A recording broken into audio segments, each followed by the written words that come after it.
To the Minister for Communities. We'll start with the listed questions. Question 12 has been withdrawn. I call Colin Crawford. One, Principal Deputy Speaker. Minister. Competition for funding, which closed at the end of August, attracted interest from a range of organisations. My officials are now assessing the applications received. By the end of this year, I expect to be able to make the outcome public and to move on to the next stages towards awarding funding. Thank you, Principal Deputy Speaker, and I thank the Minister for his answer. Given budget constraints, what additional steps does the Minister plan to take beyond capital housing budget increases to expand housing options? Minister. Well, I'm grateful to the member for his question, and can I begin by welcoming the member to this place. It's good to have another former member of Mid and East Antrim Borough Council here. I think there's quite a few of us, and you're very, very welcome. Principal Deputy Speaker, for me it is important that we progress with the intermediate rent option as an alternative, but the member has highlighted rightly greater supply all round, and that's what I intend to do, and how I intend to do that will be outlined in the housing supply strategy. We have a housing issue in Northern Ireland, and I want to make sure we tackle that, and the most effective way in which we can tackle that is by making sure there's greater housing supply across all tenures. Call Mark Durkin. Yes, thank the Minister. Can the Minister outline exactly how this competition will be judged? What weighting will be given to factors such as housing need, obviously, and how the lack of affordable housing in an area is affecting other executive objectives like the expansion of the university in Derry, for example, or the ability to house health workers in any area? Or will the bid be assessed solely on profitability? Minister.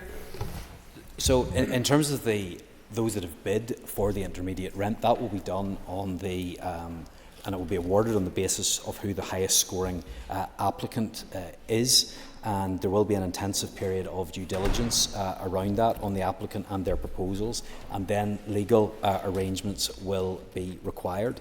In terms of who will benefit from this, I don't intend to limit this or want in any way to limit it to any one part of Northern Ireland, but it is another tool that we have to try and deal with the housing crisis that we face. Much of this is still yet to be determined. Call Kelly Armstrong. Can the Minister clarify if there will be a provision to ensure that all intermediate rent housing schemes will be shared in mixed tenure? Minister.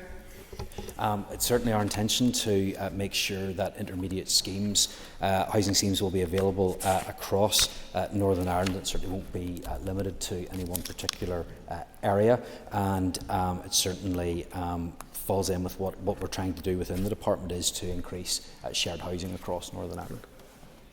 Deborah Erskine.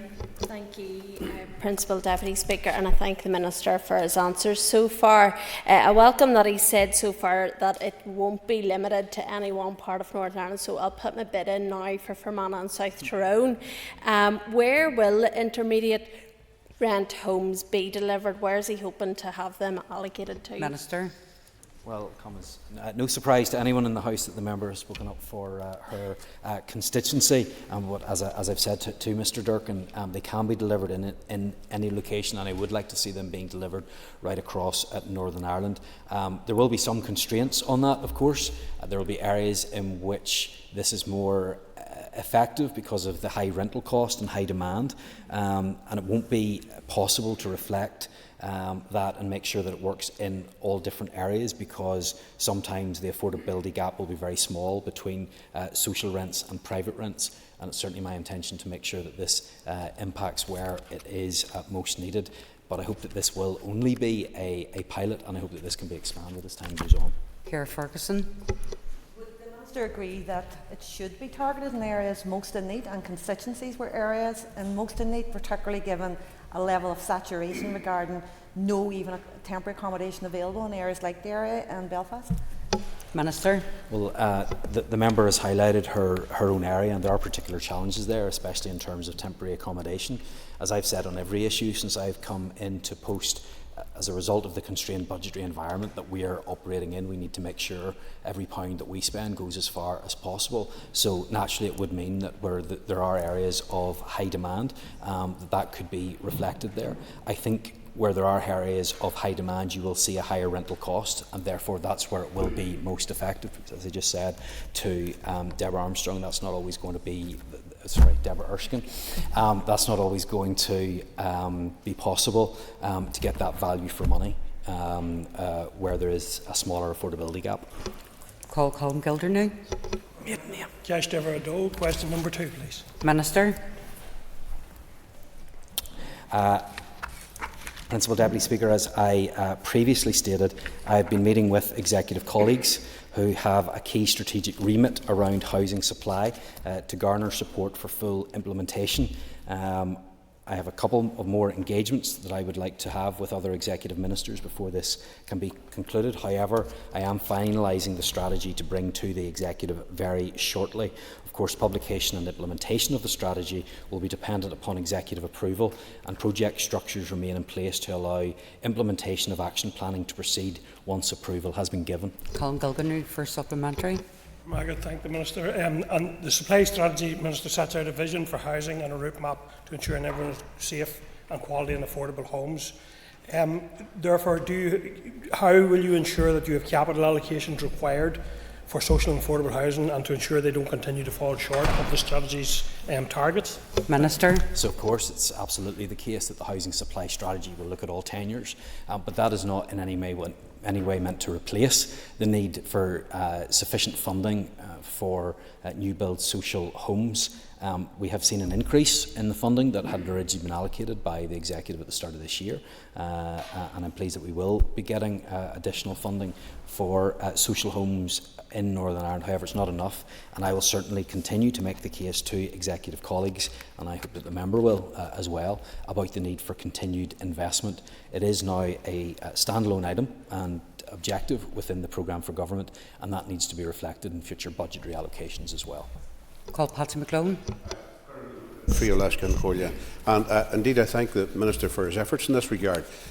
Would the Minister agree that unless the crisis in infrastructural provision for sewage disposal is properly addressed, that this has every potential to render your document and your efforts more or less an academic exercise? Minister. I probably wouldn't go as far as the member on that one. I certainly don't think that it would be an academic exercise. It's certainly an issue that we need to tackle, and it is a drag on the ability of us to have the homes that we need right across Northern Ireland. And I suppose that's the whole purpose of the housing supply strategy, is it recognises that there are many different issues that are holding back and being a problem whenever it comes to us being able to build homes. Absolutely, I agree that planning and infrastructure are a really important part. We need to free that up, and we need to make sure that there's the land availability, that we can get planning for new homes, and that we have those water connections, because the homes would be worthless without that. That's something I have engaged with the Infrastructure Minister on. That will be reflected in the housing supply strategy, but it also needs to have the support of executive colleagues, and we need to make sure that action is taken, because if we don't, it is a serious drag on us what we want to do. It doesn't stop all of the other things, but it is a problem. Call David Honeyford. Thank you, Principal Deputy Speaker. Can I ask the Minister whether he can confirm whether the retrofitting of social homes is a key strategic element of the housing strategy? Minister. It certainly is, because as I've set out before, we not only want people to have homes to live in, but we want people to have warm, safe and secure homes for people to live in. That will be a key part of the strategy. We need to do that in order to meet the net zero targets, but more importantly, it actually benefits people, and that's why it needs to be taken forward. I was really pleased to be able to go and see the new housing executive properties that had been built in North Belfast a few weeks ago, and the energy efficiency measures within those homes. It's simply incredible, the savings that it will have for people, and of course that has other benefits. So that, in short, yes. Brian Kingston. Thank you, Madam Principal Deputy Speaker, and I thank the Minister for his answers so far. And can he outline for us what level of funding would the Department need in order to achieve its 2024-25 target for social houses? Minister. So in their budgetary bid for 24-25, the Housing Executive advised that a budget of £193 million would be required to deliver starts on 2,000 new social units this year. So I do intend to bid for additional funds to ensure that we can have new build social housing in the next monitoring round.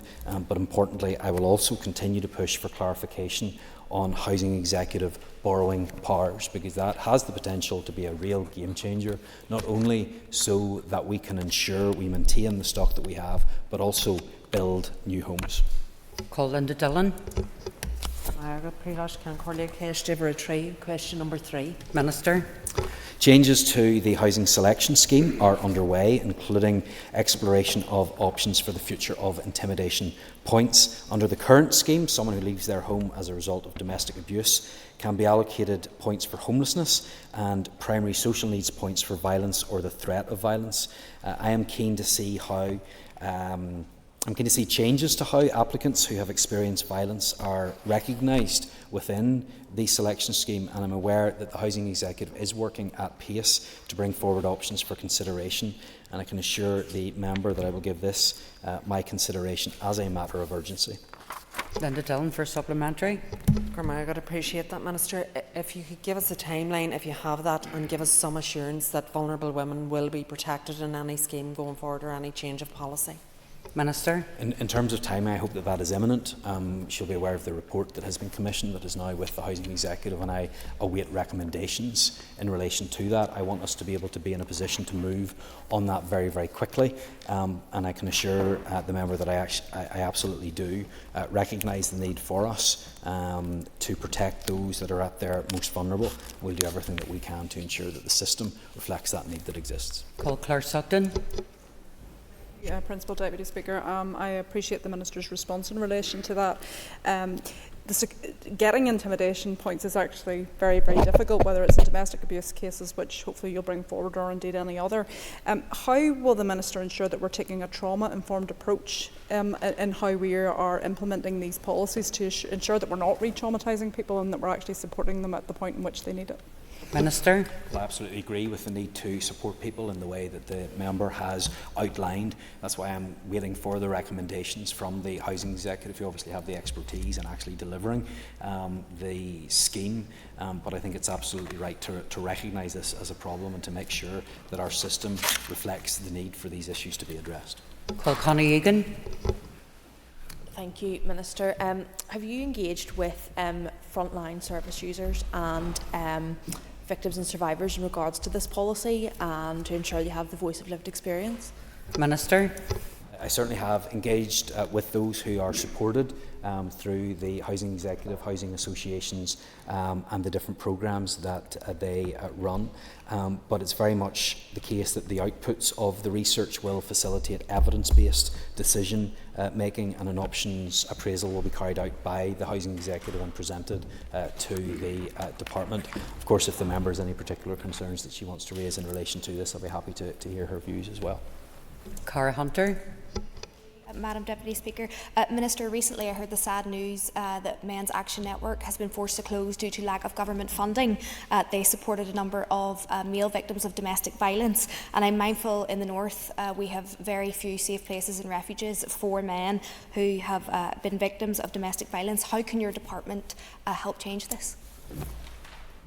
Well, Principal Deputy Speaker, it is the responsibility of the Housing Executive and therefore ultimately the Department to make sure that people have a safe place to live. I'm certainly happy to raise the issue that she's presented to me with my officials to see what else it is that we may be able to do. She'll be aware there's various programmes that are currently in place to help those that will fall into the category that she has just described, and if there are particularly acute issues that she wishes to raise, I'll be happy to hear from her.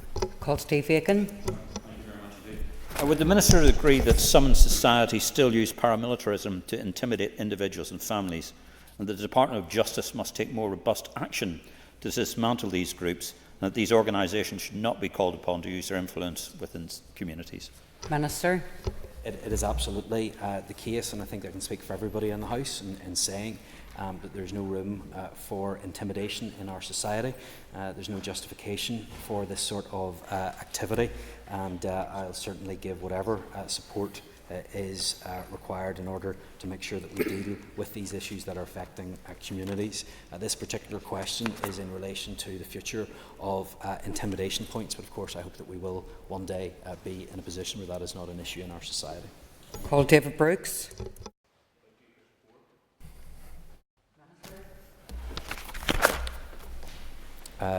Principal Deputy Speaker, the Housing Executive were given approval to construct these properties in North Belfast. However, the way ahead for the Housing Executive to have a regular remit to build homes is still to be resolved. The Housing Executive already has a legislative basis designed to facilitate its borrowing. However, it's currently effectively prohibited from doing so because of the current budgeting treatment which is applied to it. This means that it cannot currently provide the same value for public money as the registered housing associations who do not have access to borrowing. So I'm actively pushing for a solution where the Housing Executive can borrow so that it can invest in and maintain its current housing stock and be able to add to the housing supply by once again becoming a builder of social homes. Regarding the areas affected by the loss of tower blocks, each individual business case submitted in relation to the tower block strategy sets out detailed proposals for the site in question. This includes a feasibility study of opportunities for new build rehousing sites in the localities and how long these would take to develop. So while some of the land made vacant by demolishing tower blocks could be redeveloped, it's too early to confirm whether that would be undertaken by a housing association or the Housing Executive. David Brooks for supplementary. Thank you, and I thank the Minister for his answer. The Minister will understand the primary anxiety of people in those areas is that those sites may be cleared and left vacant and for dereliction for some time. Can I reassure my constituents that should those tower blocks come down, that won't be the case in Clarewood or in Craigie? Minister. Well, each of these will be decided on a case-by-case basis, where the Executive has approval for demolition and a new build there. There's a timetable setting out anticipated timescales for rehousing of the residents, demolition of the properties and appointment of a developer to deliver the new housing. We hope to expedite the latter in order that the new build scheme will quickly follow demolition, but it is possible that there could be some delay due to elongated design scheme proposals and tender processes. But the Housing Executive will continue to work in partnership with housing associations to transfer sites for development in line with the usual social housing development programme delivery arrangements. But I can assure the member that where these tower blocks are coming down, it's certainly my intention and therefore the intention of the Department and the Housing Executive that we have new homes on there as soon as possible. Neil McAllister. For his answer so far, and I wonder if the Minister can touch on an update on the revitalisation of the Housing Executive and whether such revitalisation will actually go to consultation. Minister. So in terms of the Housing Executive revitalisation programme that we hope to have in place very, very soon, the way that I see this and the way that it has been presented is that this is actually confirmation is what we're looking for from Treasury, that the borrowing powers that we're looking for are already in place and that we should be able to borrow. So this shouldn't actually be a change. It's not a change in the way that the Housing Executive operates. It's not a change to its status. It's confirmation of what we believe is currently the case. And a lot of work has been done with the Treasury on this. I have raised this at every opportunity with the Minister of Finance, and the Deputy First Minister raised it with the Chancellor. I have raised it with the Northern Ireland Office. I have raised it with the Housing Minister in HMG. I'm pushing this on as much as I can, and I will continue to do that because I think it is a change that can be made, but ultimately because it is, I believe, confirmation of what we should be able to do in comparison to what's already happening in housing associations in other parts of the UK. It not being a significant change, it would not need to go out to consultation. Andy Allen. Thank Principal Deputy Speaker, it's my understanding that energy efficiency measures were the cornerstone of this particular pilot project in North Belfast, and with that context, can the Minister advise what steps his department is taking to understand and learn the measures that have been introduced in this pilot project to share that across the wider housing sector and beyond? Minister. That is absolutely the case, and we have seen incredible improvements in the energy efficiency of those homes compared to what would have been there before. They were built to a very high standard, but it is something that we would want to roll out. We need to make sure that our homes are more energy efficient because it will save us more in the long term. It will save our constituents more in the long term, and there's certainly much sharing that we can get from the new homes that are now in place, and I certainly believe that there are lessons that can be learned for further and future retrofit programmes. Sinead McLaughlin. Aye, please. Minister. Addressing poverty in all its forms is a key priority for me. As poverty is a complex and multifaceted issue, my department is currently engaging with officials from other departments to develop a final anti-poverty strategy and a range of actions that will help mitigate impacts, reduce the risk of falling into poverty and support people to exit poverty. As the development of the executive strategy moves forward, I'll be working with ministerial colleagues and their departments to establish the priorities and commitments required to deliver a robust anti-poverty strategy which will positively impact and make a tangible difference to people's lives across Northern Ireland. Sinead for supplementary. Thank you for your answer, Minister, but the question was when. Given that an anti-poverty strategy is over 25 years late, does the Minister agree that poverty reduction has not been taken seriously by his department or the Executive? Minister. No. And I have addressed this issue with the member in this chamber before when we had a debate on child poverty in North Belfast. I will be bringing the draft strategy to the Executive in early 2025. I've just outlined for the member the steps that first need to be taken because I want to make sure that there is sufficient collaboration and working together with other government departments so that something that we have is effective and actually delivers tangible benefits to people right across Northern Ireland. What is this Executive doing in terms of tackling poverty? You only have to look at what our priorities are. Our priorities are healthcare, and it is our poor health in this country that often leads to poor outcomes in terms of poverty. It's about improving education, which is absolutely key to getting the skills that we need for people to be able to flourish. It's making sure that people have a home that is safe and secure to live in. Again, that's another priority within the programme for government. It's about making sure that we have more and better jobs in Northern Ireland as well. So the member's absolutely wrong to suggest that poverty isn't front and central to everything that we're doing because it is there in black and white in front of her. Call Sean Mulholland for supplementary. Principal Deputy Speaker, and thank you, Minister, for your questions so far. Would the Minister agree with me that conducting a departmental audit of the financial implications of poverty would allow each department to ascertain where future savings could be made with the investment into alleviation of poverty, and would he consider carrying out such an audit in his own department? Minister. That's certainly something that I'm happy to consider and would be happy for other departments to consider as well, because I think that some of the proposals that we will have within the anti-poverty strategy with a relatively small sum of funding can leverage huge savings for the rest of the public sector now and into the future as well. And I think having data along those lines may well be useful. We have currently set up that cross-departmental working group to reach agreement on the delivery of the interventions that have been proposed. That may be something that is of assistance to us in that work. Ciara Ferguson. Deputy Speaker, and thank you to the Minister for his answers thus far. The Minister, you described a range of engagement with other departments. Could you give us an update on just kind of the feedback from the other departments on the anti-poverty strategy? Minister. Yes, I have had correspondence with executive colleagues in relation to this, and I'm pleased that I think most departments now have come back with a link person for us to go over the proposed interventions that we would have under the three different pillars, minimising the impact of poverty, minimising the risk of poverty and assisting people to exit poverty. So that work will be carried out in the coming weeks, so that we'll be in a position to bring the draft strategy to the Executive in 2025. Call Michelle McElveen.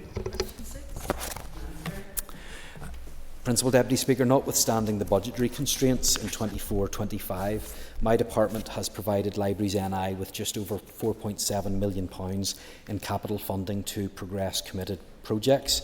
The funding provided will allow Libraries NI to complete carbon retrofitting work in Killelea Library, to complete construction of the replacement library in 5 Mile Town, to progress its IT infrastructure replacement programme, and to progress design work for a replacement library in Enniskillen. My department has also provided Libraries NI with just over £31 million in resource funding for 24-25.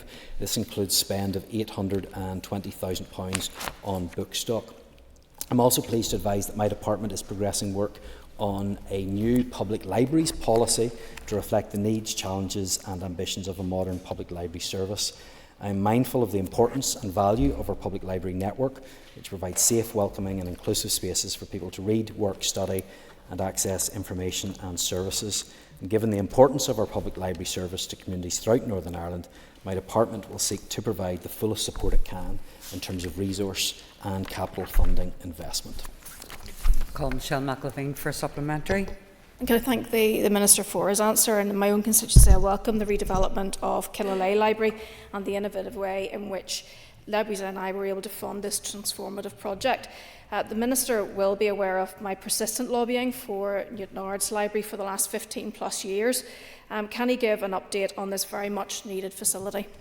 Minister.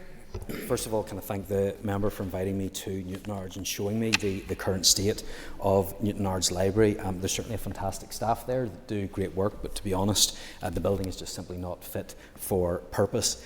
Therefore, the redevelopment of Newtownards Library is a key priority for Libraries NI. The present location on Regent Street forms part of a shared site with the Council's Queen's Hall facility, and the agreed lease arrangements are in place for library facilities. In terms of the development itself, Libraries NI have submitted an updated business case supporting the proposed redevelopment of the library, which is currently being considered by my department. It would increase in size from 203 square metres to almost 1,500 square metres at a cost of around £9.2 million. Departmental economists are currently reviewing the business case and responses from Libraries NI to queries raised. Once the approval of the business case has been secured, progression of the project will rely on the department securing the necessary capital funding. There's no definitive timescale for the Newtownards project, and any decision to proceed with the new library will be dependent on the prioritisation of capital investment in a very difficult budgetary situation, and I'm sure the member will continue to lobby me on this issue. Paul Stewart-Dixon.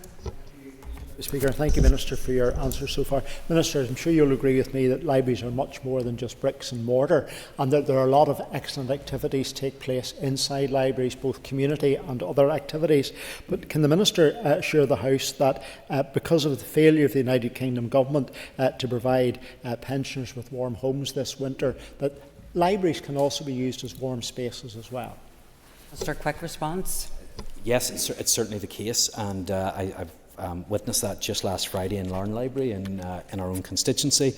Libraries are not just a place to go and get books. There's so much more that can be done, and I certainly want to congratulate them on the services that they provide for people of all ages, but older people in particular.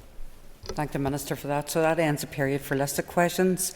We're now going to move on to 15 minutes of topical questions, and I call on Mark Durkin. The Minister is well aware of the dire need for housing in many places, but particularly in my own constituency, and the desperate situations that people are in and families waiting to be housed. Is the Minister aware of the reasons behind the delay in the handover of 98 brilliant-looking and completed new social homes at Templemore to Arbour Housing Association so they can be then allocated to people and become homes? Minister. Deputy Speaker, I'm not aware of any issues with the particular development that he mentions, but I will certainly speak to officials and see what the hold-up is, if there is one, and I will come back to the member in writing. Mark Durkin for supplementary. I thank the Minister for his answer and for that commitment. I'll maybe enlighten him a wee bit. I'm waiting for further enlightenment myself. It's my understanding that the delay is due to the discharge of planning conditions. So can the Minister commit not just to speaking to his own officials, but also cross-departmentally to the infrastructure Minister to get them to get a move on and get people into these homes as a matter of urgency? I'm certainly happy to do that, and I have to say I have a growing concern when I hear this, because it is coming up more frequently that homes have received planning permission, they've been constructed, but then issues seem to arise later on.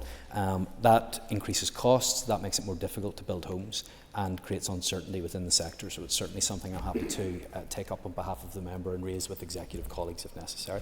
Patrick Delargy. Thank the Minister for his answer so far. Minister, can you provide me with an update on any energy efficiency schemes which your department are currently having? Minister. Well, the member will be aware, I'm sure, of a number of things that we are trying to do in relation to energy efficiency.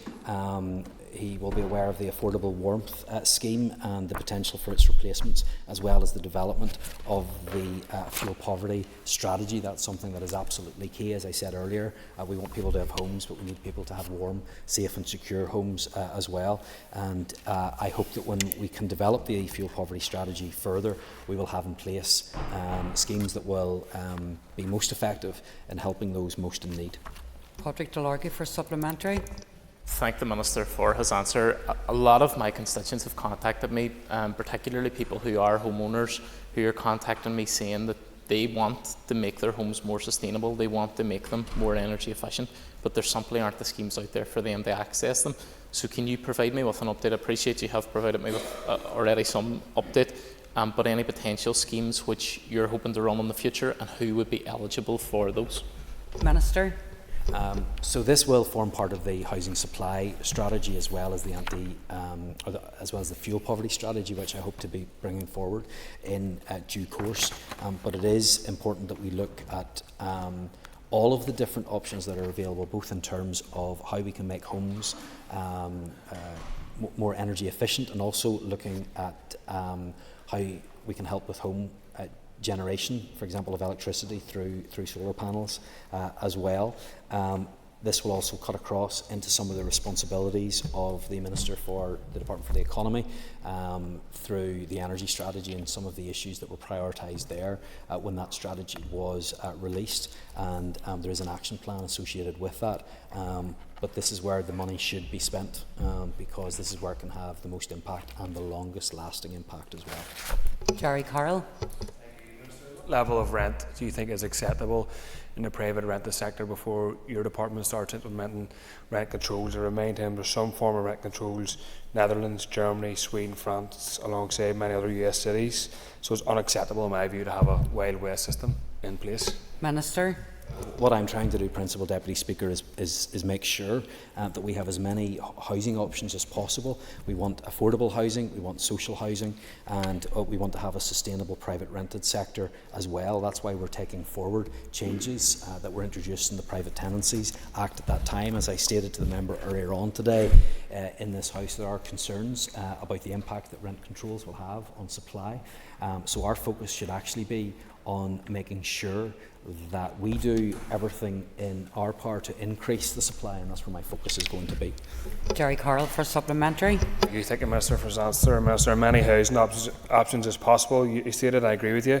What work is your department doing to look at vesting compulsory purchasing powers alongside the Finance Minister to tackle the scourge of empty homes? And at what point of a home lying empty do you believe that the public body should acquire and be able to acquire that empty home for tackling homelessness? Minister. So that is something that we'll be looking at through the housing supply strategy, but I think that there is a role for perhaps the rate system, for example, to put pressure on those homes that have been vacant for, in some cases, years, Sometimes they are a hub for antisocial behaviour. They're a home that someone could otherwise be living in. So I think there are ways in which we could use the rate system, for example, to tackle those issues. But where there are empty properties, we need to make it as desirable as possible for the people who own those to do something with them.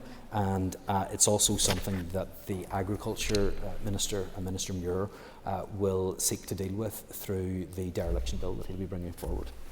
Call Andrew McMurray. Speaker, and thank you, Minister, for the answer so far.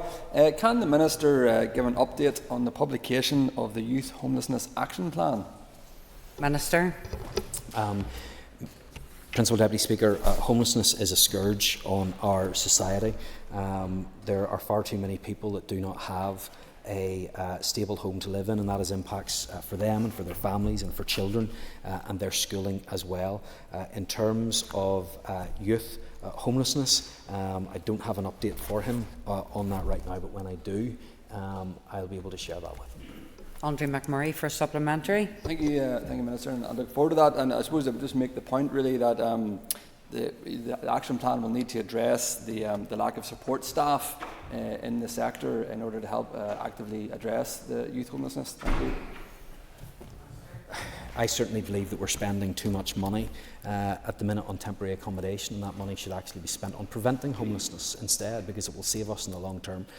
We need to do everything that we can to make sure that we are helping those that are most in need, because we understand that homelessness causes further problems for people down the line as well. There are educational difficulties, there are often cases very serious health issues that also then impact on the Department of Justice as well sometimes. So we need to make sure that the money that we are spending is spent in the best possible way. And for me, when it comes to homelessness, that money spent on prevention is where it should be spent. Unfortunately, due to the budgetary situation that I find myself in, we're spending far too much money on temporary accommodation. That means the resources aren't going where they need to go. But in the longer term, the way that we will deal with this issue is making sure that we have more homes right across Northern Ireland in all tenures. Call John Blair.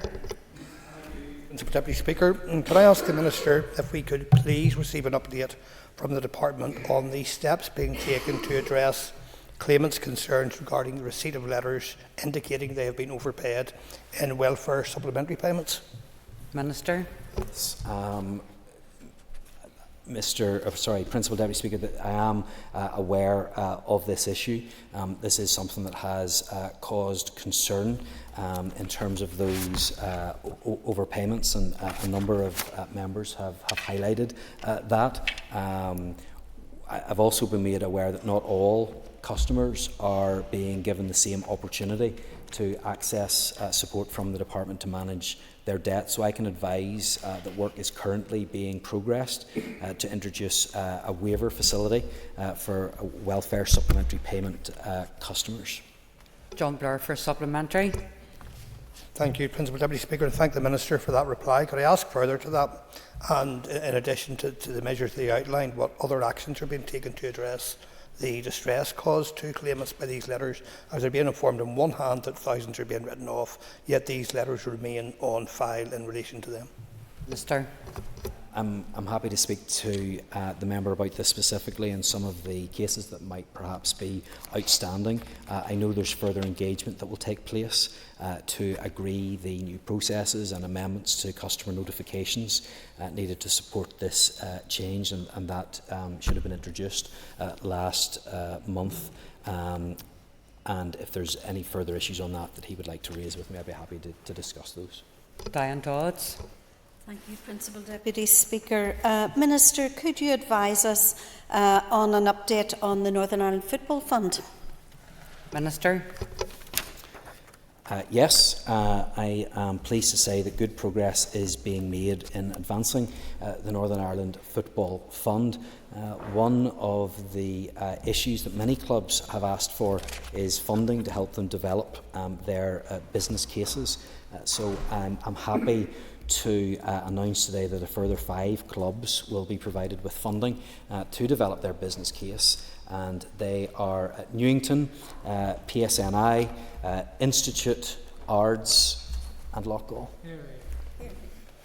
Mrs Dodds for a supplementary. Thank you, Principal Deputy Speaker. Minister, that is extremely good news and shows what a minister is prepared to take action on this particular issue can achieve in a relatively short period of time.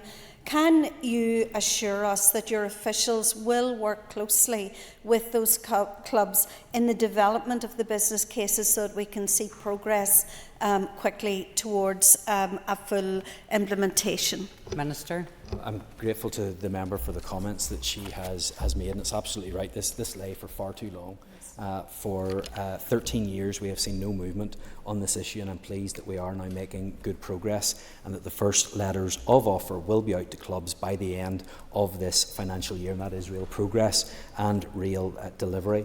But I understand that some clubs don't have the necessary capacity in order to move forward with this, which is why I have increased the number of staff working on the Northern Ireland Football Fund so they can provide help and assistance to clubs to make sure they have what it is they need to successfully complete their applications, to give the pertinent information and to progress this as soon as possible, because people have been waiting for far too long.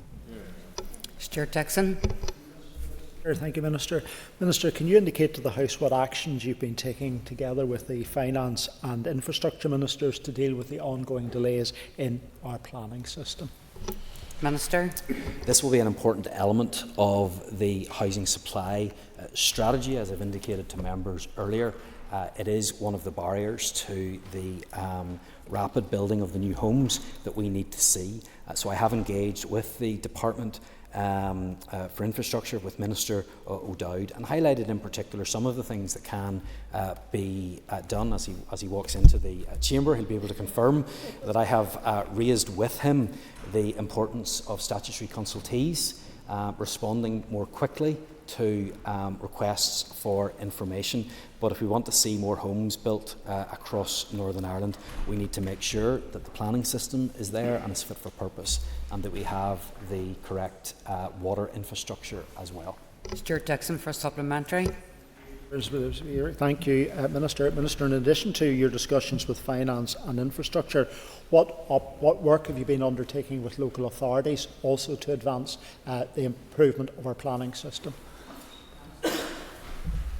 Well, Principal Deputy Speaker, this is another important element to making sure that we get the planning system right, because you'll be aware of the significant role that planners have in local government. I think that they absolutely have a role to play in making sure that their planning systems are as efficient as possible.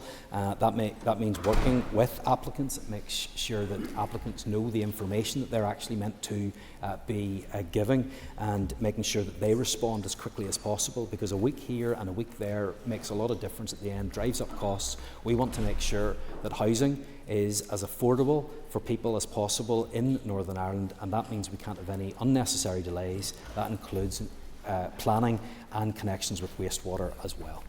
Paul Buchanan. Well, Deputy Speaker, Minister, can you give us an update on the review of the charities regulation? Minister. Principal Deputy Speaker, the independent review of charity regulation report was published in January 2022. The review made 93 interlinked and mutually dependent recommendations to improve the regulatory framework and the role of the Commission within it. Tom, for a very quick supplementary. Thank the Minister for that. Can the Minister advise on the impact the 20,000 registration threshold will be to the small charities? Very quick response. Currently considering consultation proposals from my officials to support the introduction of a £20,000 registration threshold, below which charities in Northern Ireland would not be required to register with or report to the Charity Commission. Too many charities are having to do too much work in Northern Ireland, and it's putting some people off. We need to make it as simple as possible and as streamlined as possible for our charities to operate, and this change will help to do that for the smallest ones. Okay, members, take your ease.